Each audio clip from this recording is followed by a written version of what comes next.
आज का प्रातः क्लास है 21/11/1967 मंगलवार। रूहानी बच्चों प्रति उनको कहा ही जाता है ज्ञान गुलाब, रूहे गुलाब। फूल तो बहुत हैं, बच्चों को समझाते हैं,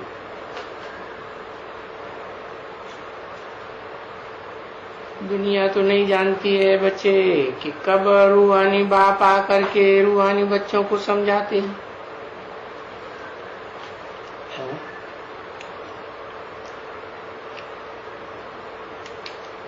कब समझाते हैं और कब सुनाते हैं।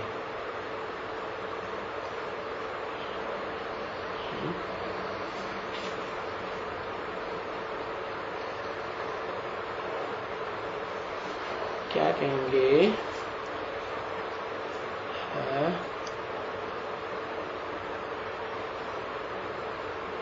कहेंगे 76 के बाद समझाते हैं।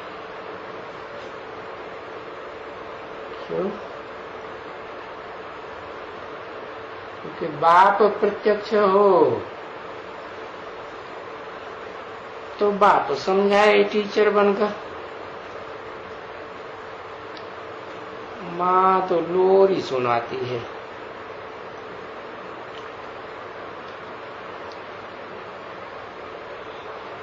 तो बताया ये बात दुनिया के मनुष्य नहीं जानते कि बाप ब्रह्मा के तन में सुनाते हैं माता के रूप में, और राम बाप जिसे कहा जाता है, कृष्ण तो बच्चे को कहा जाता है ना। कृष्ण की पूजा मंदिर में बच्चे के रूप में होती है, तो बाप समझाते हैं। तुम कलयुगी दुनिया के नहीं हो, कहाँ के हो? पुरुषोत्तम संगम युगी दुनिया के हो। ये बात भूलना नहीं चाहिए, लेकिन भूल जाते हो, बहुत भूल जाते हो। बुद्धि दुनिया में चली जाती है तो कलयुग की दुनिया याद आ जाती है। अरे तुम तो संगम युगी, सो भी पुरुषोत्तम बनने वाले। संगम में भी जो भी आत्माएं हैं पुरुषार्थ करने वाली, उनमें उत्तम पुरुष बनने वाले।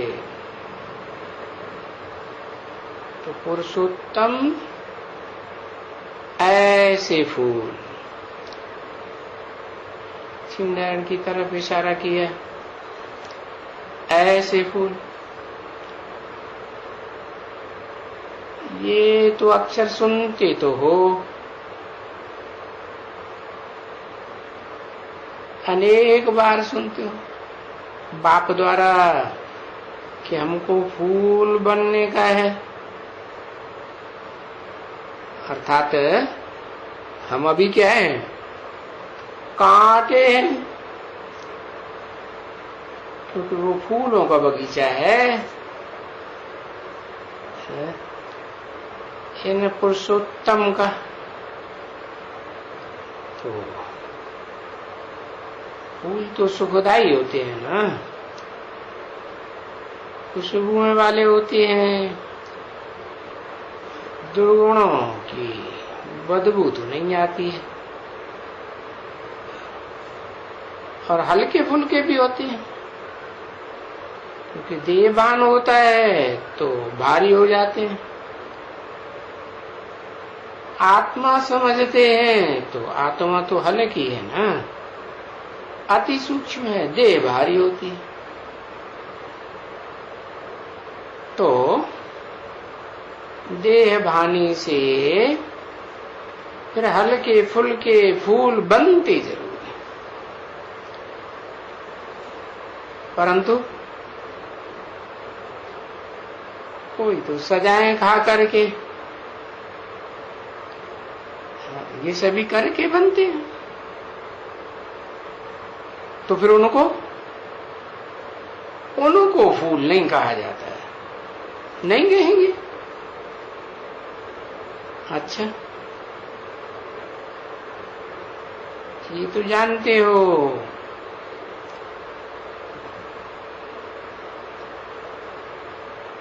कि सजाएं खाते हैं तो पद कम हो जाता है।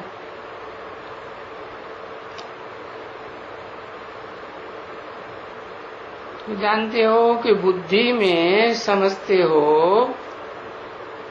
और कहते भी हो मुख से, और तुम यहाँ सच्ची सत्यनारायण की कथा सुनने के लिए बैठे हो।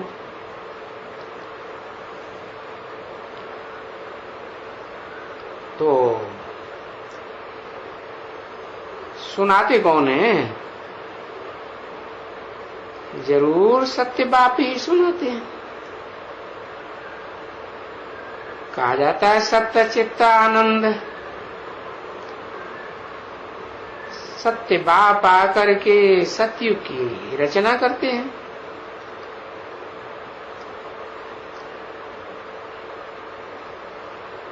तो यहां क्या करने आते हो? कथा मात्र सुनने के लिए आते हो? अरे ये है नर से नारायण बनने की कथा, तो यहां तो आते ही हो नर से नारायण बनने की सच्ची कथा सुनने के लिए आते हो। क्योंकि उस दुनिया में, खास भारत में, घर घर में नारायण सत्यनारायण की कथा सुनते हैं। वो तो झूठी कथा है, नाम लिख दिया है चौपड़ी के ऊपर सत्यनारायण की कथा, और पंडित जी से कोई पूछता भी नहीं, नाम लिख दिया है सत्यनारायण की कथा, और सुनाते हो लीलावती कलावती लकड़हारा लकड़बग्गा की कथा। और यहां तुम कौन सी कथा सुनते हो भाई? ये वो ही गीता की कथा है। अच्छा, तो ये गीता की कथा आगे कब सुनी है? वो पंडित जी तो बोलेंगे कि इन सत्यनारायण को लाखों वर्ष हुए।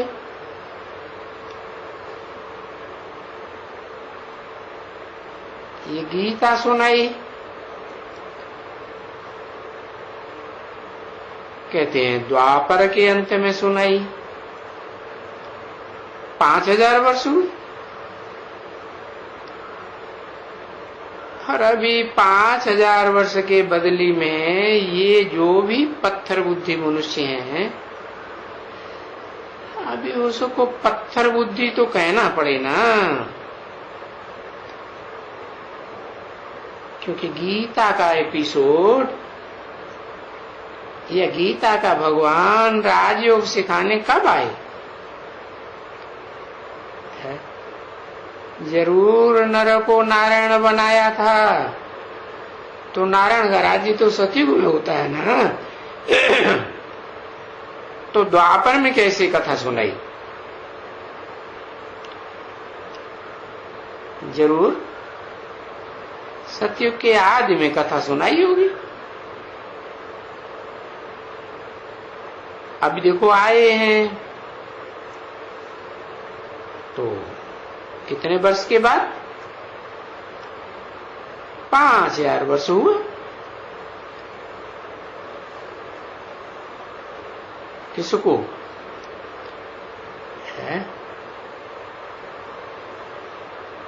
कथा सुनाने वाला बाप है, उसको 5000 वर्ष हुआ, पहले भी आया था, अभी फिर आया।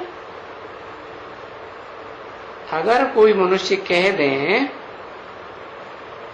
कि उनको लाखों वर्ष हुए, तो अब भला उनको क्या कहा जाए?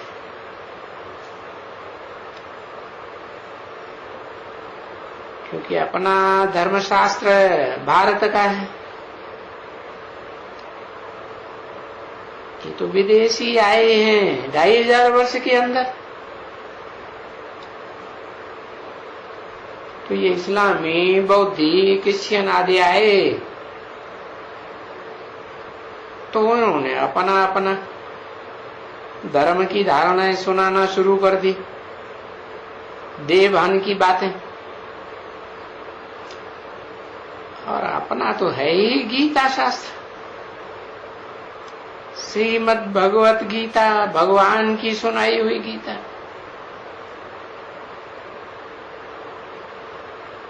तो ये है ड्रामा के अनुसार। तो परंतु जो भी भूल है वो समझाई तो जाएगी ना। तो ये समझाया जाता है कि ड्रामा के प्लान अनुसार भारतवासी खास और जनरल, ये सारी दुनिया, भारत है पार्टिकुलर। तो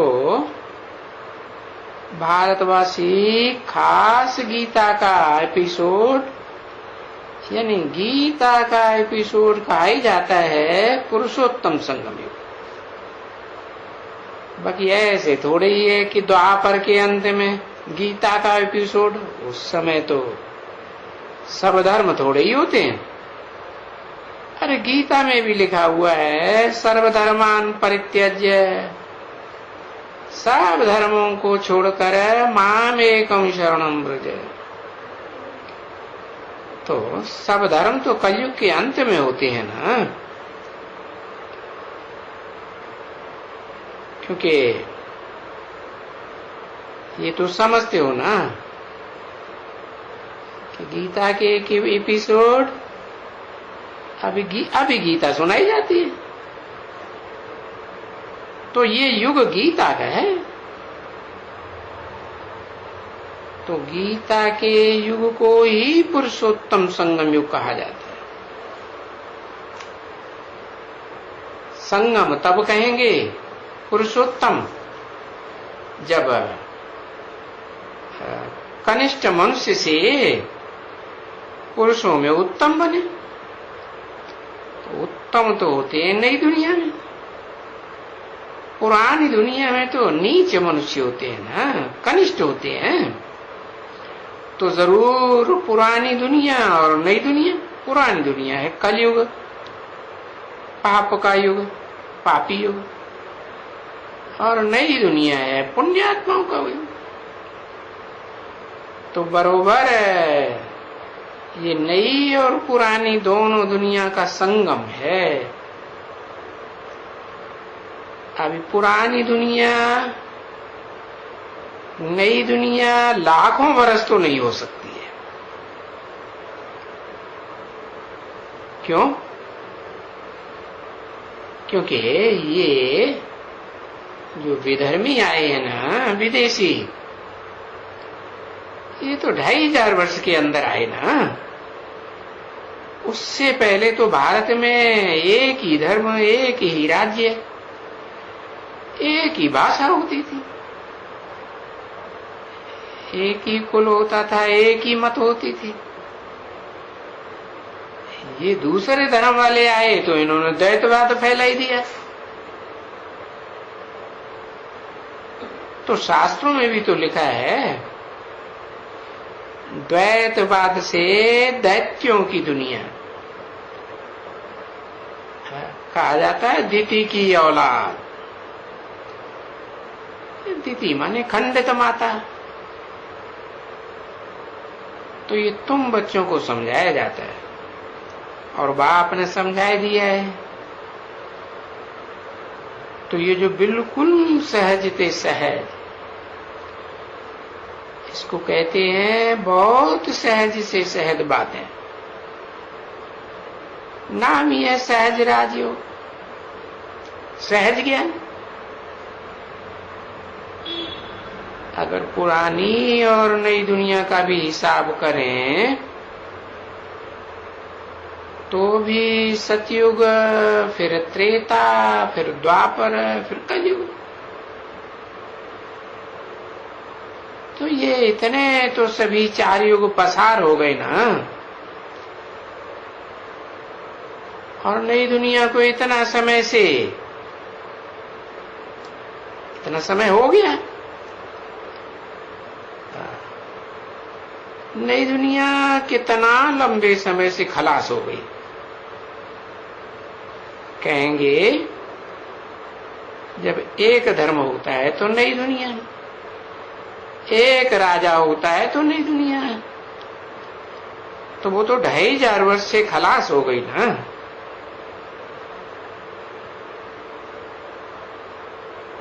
एक और अनेक। तो अभी मनुष्य तो समझते हैं कि लाखों वर्ष हो गए। तुम्हारी बुद्धि में बाप ने आकर के डाला है कि नहीं बच्चे, गीता के युग को लाखों वर्ष नहीं हुए, जबकि भगवान ने आकर के गीता सुनाई थी, राजयोग सिखलाया था। क्योंकि गीता में है ही राजयोग। राजाई प्राप्त कराने का योग है। अभी तो इस दुनिया में क्या है, ये कोई राजा ही है।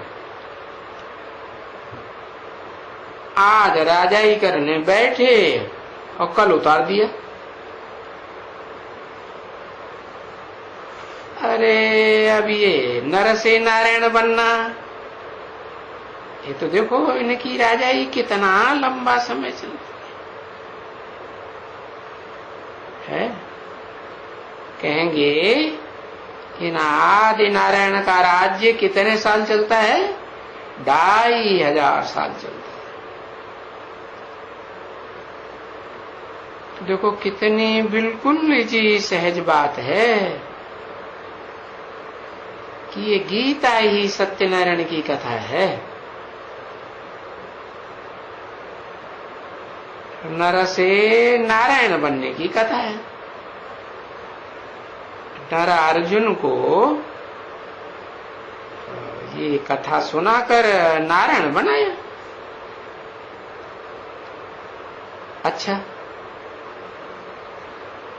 अगर कहें कि राजयोग सिखाए, राजाओं का राजा बनाया, तो ये है तो जरूर, क्योंकि राजाओं का राजा बनने का अभी ये बनना तो है ना। नारायण तो राजाओं का भी राजा है, बरोबर है। तो राजाओं का राजा बनने की कथा 5000 वर्ष बाद सुनाते हैं, हर 5000 वर्ष बाद। अच्छा, वो तो हर 5000 वर्ष के बाद हो जाती है नई दुनिया। तो अभी फिर नई दुनिया हो जाएगी ना ऑटोमेटिकली। नर सत्यनारायण की, नर से सत्यनारायण बनने की कथा। तो सत्यनारायण के लिए सत्युग भी चाहिए है, झूठ युग थोड़े ही चाहिए। ये कलयुग को कहेंगे झूठ युग। तो पीछे ये समझ करके भी तो नई दुनिया और पुरानी दुनिया में भी भेंट तो पड़ जाती है ना।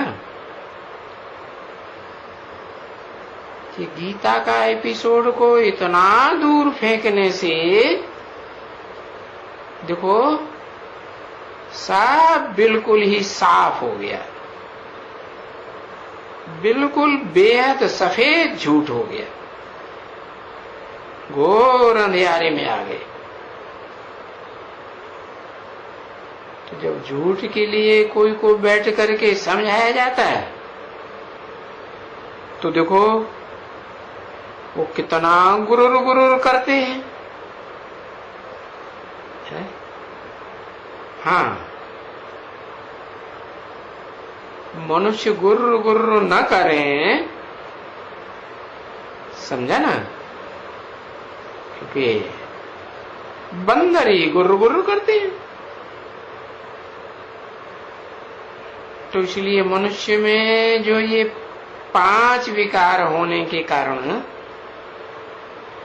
ये फिर गाया जाता है ये बंदर से भी बदतर हो गए।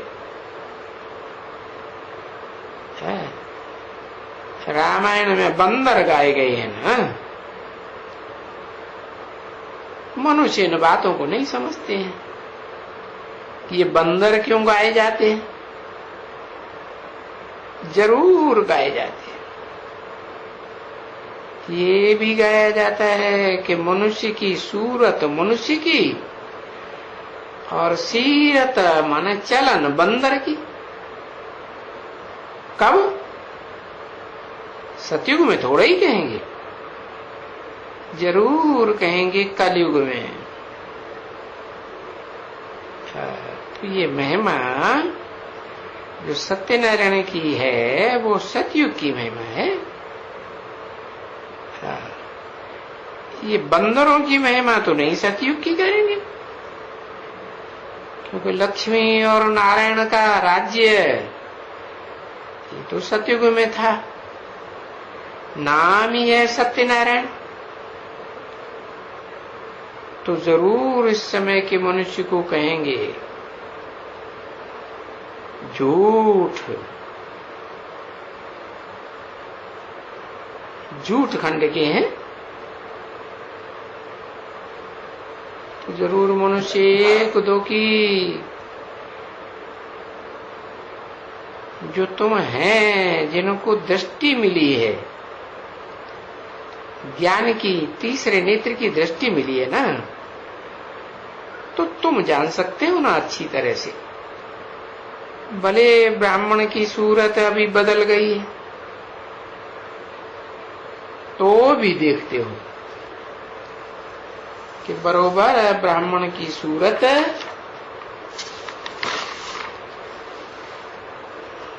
मनुष्य की भी तो ब्राह्मण की ही होती है ना। मनुष्य ही ब्राह्मण बनते हैं और वही सीरत फिर कहां से आवे?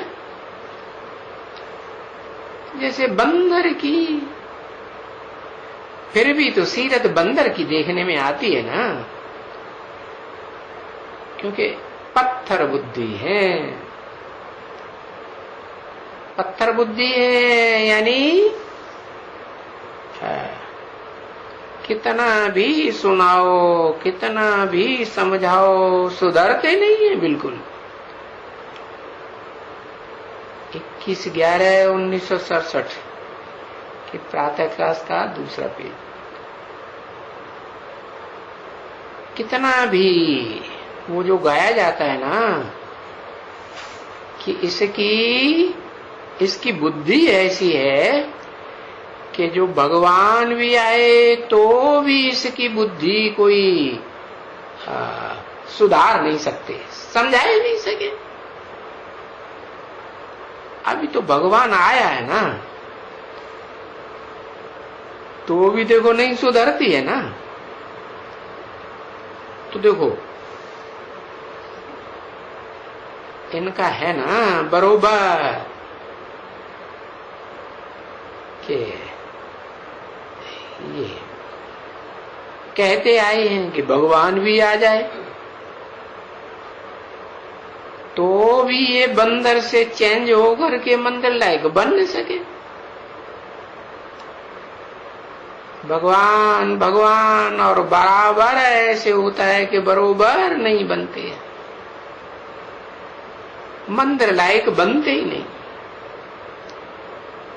क्यों? क्योंकि भगवान से प्रीति लगती ही नहीं। जैसे भगवान चाहते हैं, क्या चाहते हैं? माम एकम याद करो, मेरे से प्रीति लगाओ। अब तो प्रीति क्यों नहीं लगती है? क्योंकि जन्म जन्मांतर से भी विचारी बने पड़े। देखो लिखा हुआ है बिल्कुल क्लियर। तुम बच्चे समझते हो अच्छी तरह से कि कितने ढेर के ढेर हैं जिनकी विनाश काले विपरीत बुद्धि हुई पड़ी है। विपरीत बुद्धि है तो कोई भी बाप को नहीं जानते। तो रिजल्ट क्या होता है? विपरीत बुद्धि विनश्यते। विनश्यते मना क्या? मर जाते हैं, देह से मर जाते हैं, नहीं क्या? हाँ, बाप मिला और विपरीत बुद्धि बने तो पद क्या बनेगा? पद खलास हो जाता है, विनाश हो जाता है। तो देखो फिर रिजल्ट क्या होगा? है फिर अभी उसको कयामत का समय भी कहा जाता है। कयामत नाम क्यों दिया? एक तो होती है मनुष्य की मत, एक होती है भगवान की मत, और एक फिर होती है कयामत। लोग कयामत में बायरे हो जाएंगे, क्योंकि जब भगवान आते हैं तो ढेर के ढेर भगवान निकल पड़ते हैं, तो मुगालते में पड़ जाते हैं। अरे क्या मत है? श्रेष्ठ मत क्या है? तो कयामत कयामत करते करते खलास हो जाते। अब हिसाब किताब भी तो उनका खलास करना है ना। है हिसाब किताब कैसे खलास करेंगे? जन्म जन्मांतर के हिसाब किताब हैं पापों के। तो रिजल्ट क्या होता है? सजाएं भी तो काटनी है, और जितनी जितनी जो सजाएं काटेंगे क्या होगा उसका रिजल्ट? उतना उतना उनका पद भ्रष्ट होता जाएगा। होना जरूर है, क्योंकि ये तो बादशाही स्थापन होती है। ऊंच ते ऊंच पद। बाप कहते हैं मैं तुम्हें विश्व की बादशाही देने आया हूं। तो अब है तो सब पुरुषार्थ अनुसार, पढ़ाई के अनुसार। तो उन स्टूडेंट्स में वैरायटी पद हैं। जैसी जैसी पढ़ाई, जैसा जैसा पुरुषार्थ, वैसा वैसा पद।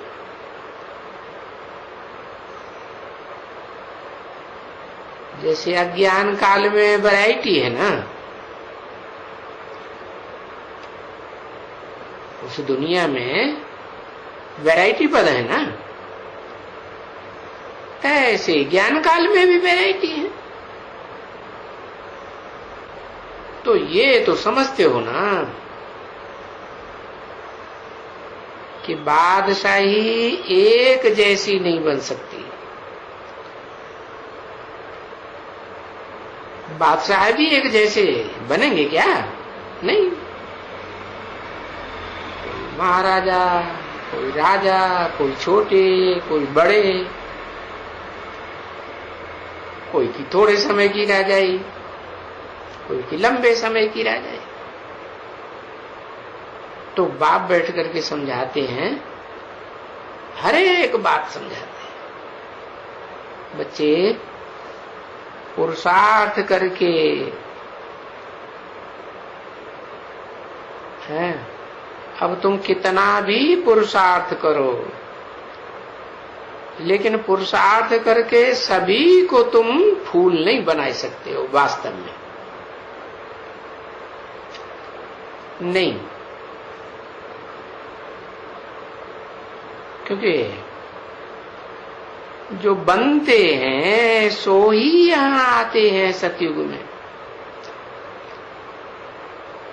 जो नहीं बनते या जो फिर यहां आते ही नहीं है,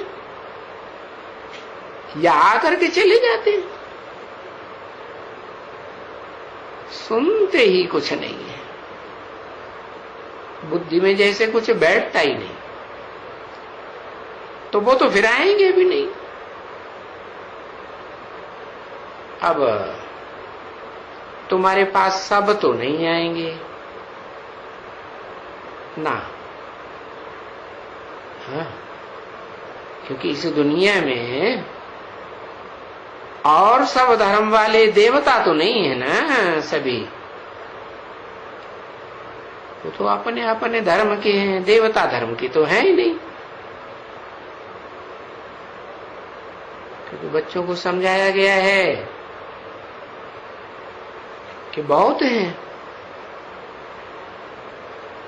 जो ज्ञान मार्ग में ठहरते ही नहीं। तो वहां भक्ति मार्ग में भी तो आते हैं ना, 2500 साल भक्ति मार्ग, 2500 साल ज्ञान मार्ग। ज्ञान मार्ग की प्रारब्ध है 2500 साल सतयुग त्रेता, और भगत है, बुद्धि इधर भागती है उधर भागती है, यहां टिकती वहां टिकती है, परमानेंट कहीं टिकते नहीं। तो भक्ति माना भागना करना, वो भक्ति फिर 2500 साल चलती है। तो जो भक्ति मार्ग में, क्योंकि शुरू भक्ति मार्ग होती है, तो ज्ञान मार्ग के जो भी जिज्ञासु जो आकर के ज्ञान लेते हैं, थोड़ा भी लेते हैं बड़ा भी लेते हैं, जैसे पढ़ाई होती है तो कुछ भी नहीं पढ़ते हैं कोई, समझा ना, और कोई तो बिल्कुल थोड़ा पढ़ते हैं। तो वहां कोई को कह दियो अलफ कहो, बे कहो, या आओ हम तुम्हें बताएं, कहो, तो लोग यहां पढ़ेंगे। और कोई देखो तो आईसीएस भी पढ़ते हैं, ऊंची ऊंची पढ़ाई पढ़ते हैं तो ऊंचा ऊंचा पद पाते हैं। अब यहां भी देख लियो, बाबा ने समझाया था ना,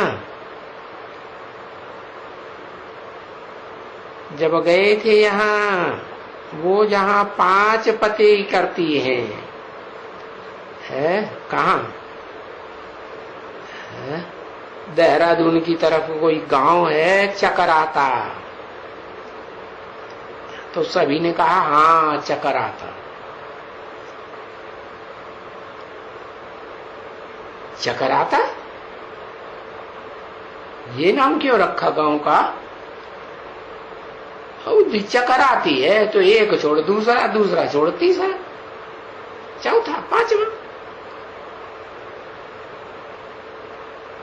तो वहां तो वो मास्टरनी, टीचर पढ़ करके फिर पढ़ाते थे, तो बोलते थे बात मत पूछो, बच्चों को बिठाया जाता है स्कूल में, तो वो फिर बैठते ही नहीं। उनको वहां बैठने में सुख ही नहीं आता है। फिर उनसे पूछा तो बोला,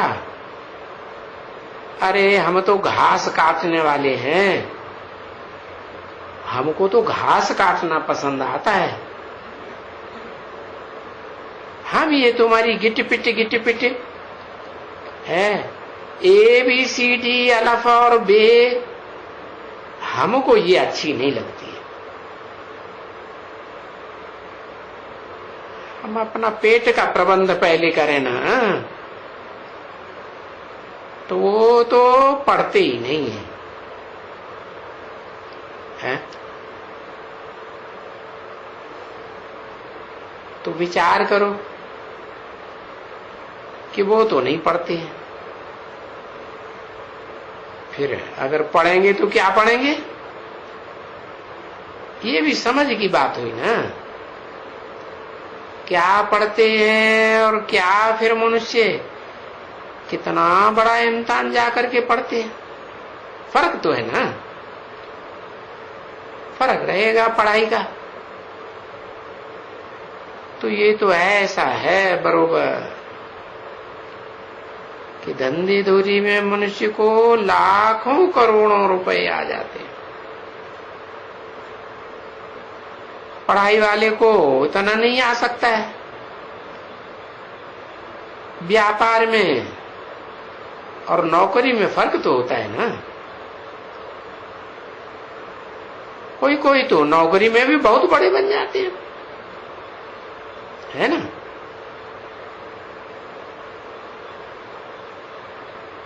बाबा ने नहीं समझाया था, वो ही डॉक्टर है, कोई लाख रुपया, हाँ, महीने में कमाई लेंगे, कोई एक केस का भी लाखों कमाई लेते हैं। देखो अब कोई साहूकार होते हैं, बहुत साहूकार, क्योंकि अभी तो पिछाड़ी आ गई है, परंतु ये ख्याल करो जब जिसने ये बनाया होगा सोमनाथ का मंदिर, और वो होगा, वो तो भक्ति मार्ग में आ गए ना, तब बनाया। जब वाम मार्ग में आ गए तो उनमें धनवान भी तो बहुत होगा ना, जिसने सोमनाथ मंदिर बनाया होगा। तो धनवान जब ही होते हैं, वाम मार्ग में आते हैं, तभी ही आते हैं जब विकार में जाते हैं, और विकार में जाते हैं तो बीमारियां भी आ जाती हैं, है? कुछ न कुछ बीमारियां जरूर आ जाती हैं।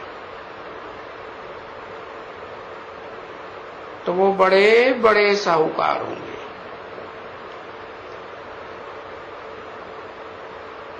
तो वो क्या देते हैं?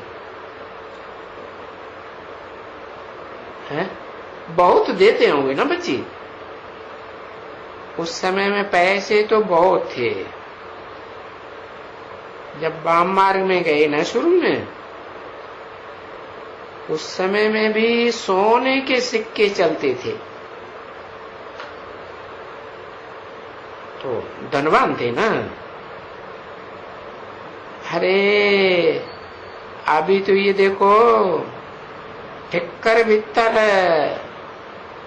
सिक्के बनते रहते हैं, कागज के बनते रहते हैं। ये तो अभी हो सकते हैं। हाँ, चमड़े के भी पैसे बन जाए, कोई नियम तो नहीं है ना। जब ये टीन का बना है, एल्युमिनियम का या फलाने का बना है, देखो ये एल्युमिनियम के भी सिक्के बने, तो ये वजन के भी हल्के होते हैं, तो इनसे भी कोई और नीचे चले जाएंगे। लोहे का भी नहीं है, मिट्टी मिला हुआ लोहे का बनाएंगे। तो फर्क बाबा समझाते हैं कि तुम जो पढ़ते हो है, तो कितना तुमको नशा करना चाहिए है। 21/11/1967 की प्रातः क्लास का तीसरा पेपर। अगर अपने उसमें दुकान, घर में भी तो ऐसे फूल का गुलदस्ता नहीं देखते, नहीं रखते हैं ना। तो बड़े आदमी होते हैं तो बहुत अच्छे अच्छे फूलों के गुलदस्ते रखते हैं। कोई तो उसमें सब मिक्सचर करके रखते जाते हैं, पत्ते भी दूर छाई सब। तो वो भी तो एक नमूना होता है ना। तो कोई तो ये दूर छाई बनाएंगे ना, उसमें टालियां वालियां कचड़ा वचड़ा सब कुछ डाल देंगे। कोई आएगा तो नहीं। अब लीली तो लीली ही होंगे, ये होगा तो यही होंगे, एकदम ऐसे ही। हाँ, लीली का फूल देखा है, सिर्फ फूल ही फूल। तो अभी ज्ञान तो उनमें है नहीं, कोई में भी। अगर कोई में ज्ञान हो फिर तो ये गुलदस्ता कभी भी तुम लोगों का वो जो गुलदस्ता बनाओ तो ये तुम टांगर और ये रतन ज्योति अक के फूल तुम डालेंगे? बिल्कुल नहीं डालेंगे, तुम डालेंगे ही नहीं। अगर ज्ञान होगा तो नहीं डालेंगे। तो ऐसे हैं तुम्हारे में जिनमें ज्ञान ही नहीं है, वो क्या करेंगे? वो तो फिर कुछ भी डाल सकते हैं। बाकी जिनमें ज्ञान होगा वो क्या करेगा? लीली का फूल ले जाएंगे, बल रखा रहे, 15-20 रोज रखा रहे, खुशबुएं उनकी चलती रहेंगी। क्योंकि मुखड़ियां होती है ना, वो मुखड़ियां फिर पीछे पीछे खुलती जाती है और खुशबू फैलती जाती है, खुलती जाती है, खुशबू निकलती जाती है। तो जो फूल होंगे ना तुम्हारे में भी, उनको फूलों का शौक होगा। खुद ही फूल नहीं होंगे, कांटे होंगे तो क्या करेंगे? क्योंकि देखने के लिए कि हम फूल बनेंगे, एक तो वहां देखेंगे, दूसरा फूलों को देखेंगे। बाबा नहीं कहते हैं, मैं कभी कभी यहाँ देख करके फिर जाता हूँ बगीचे में देखने के लिए कि देखो हमारे पास भी ऐसे हैं। देखो ये टीचर है, ये रचन ज्योत है, और ये तो कांटे वाला है। जरा भी फूल की खुशबू नहीं है। है? खुशबू नहीं है पर बांस है, तो बांस भी आती होगी, बदबू आती होगी ना। अभी बांस कोई तो नहीं है, परंतु ये तो अज्ञान की बदबू है। तो वो तो तुम समझते हो ना बच्चे कि बरोबर यहाँ फूलों का बगीचा तो बन ही जाता है, इसमें तो कोई शक नहीं है। पर तुम जानते हो सतयुग में सब ऐसे फूल होते हैं क्या? वो जो गाया जाता है ना कि जो यहां से फारकती दे देते हैं तो वो चांडाल का जन्म लेते हैं, छोड़ करके चले जाते हैं। क्यों चांडाल का जन्म लेते हैं? कि पहले बने, पहले दिया तन मन धन, फिर वापस लेके चले गए। तो ये है कि जो दे करके फिर वापस लेते हैं तो चांडाल का जन्म मिलता है। तो फिर वो क्या होंगे?